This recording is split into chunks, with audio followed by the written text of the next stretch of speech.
What's going on here?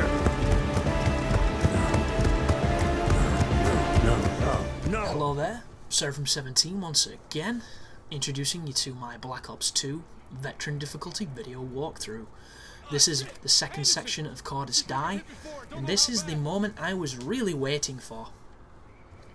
And this is the jet section. So all you Battlefield fans, you're finally going to get the opportunity to fly a jet in a Call of Duty.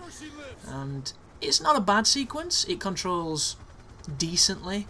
I wish they would give you a little bit more freedom with it, but it's nowhere near as long as it could have been. So anybody who's worried about this sequence being completely contrived and thrown in here just for the sake of it, don't worry. By the time you finish flying this, you've been in it for about 35 seconds. It's over very quickly. And it's a lot like the truck section from the other level, where sometimes your jet will just start setting on fire. I assume you're being shot or you're hitting buildings or something, and you'll die.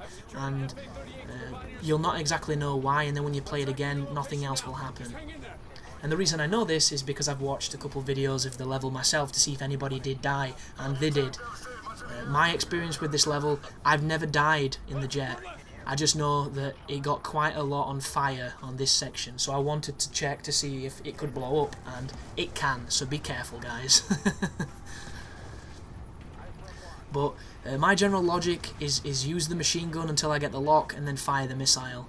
Sometimes the missiles are really useful, other times they'll do that, try and take down a tower instead of hitting the thing. And this bit's all controlled, it's very on railsy at this point. As soon as you take out a couple of these targets, you're going to get drive-byed by the flying planes, and then it's time to go and fuck up some planes, and that's when this section actually gets quite interesting. I am tempted to go back and play this area just to see what the destruction of the terrain's like, because this car park does destroy, it does break down when you shoot it, this multi-story that I've just passed. But I'm all business when I record, folks.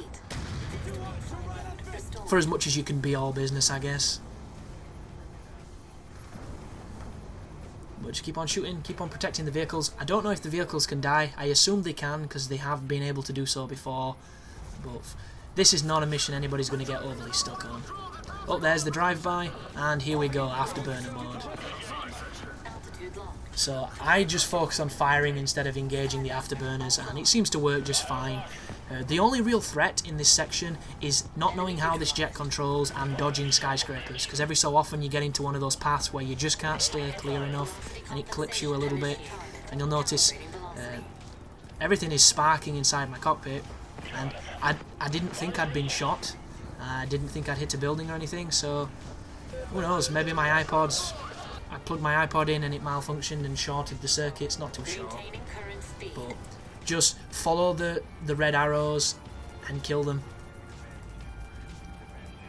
It's that simple.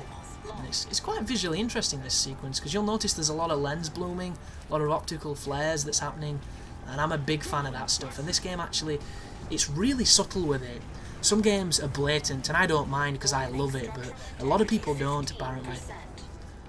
But, you know me, can't get enough of it, really can't. So much so that my new intro is probably going to feature a lot of it, because I figured out how to do it with a couple of After Effects techniques, so I'll look forward to that, because anybody wondering, it is about that time when I get a new intro. The only problem, I haven't seen any cutscenes from any games recently that have, you know, tickled my fancy for something I want to display on my channel.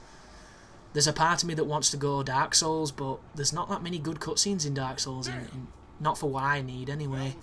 But thanks for watching, folks, and you take care.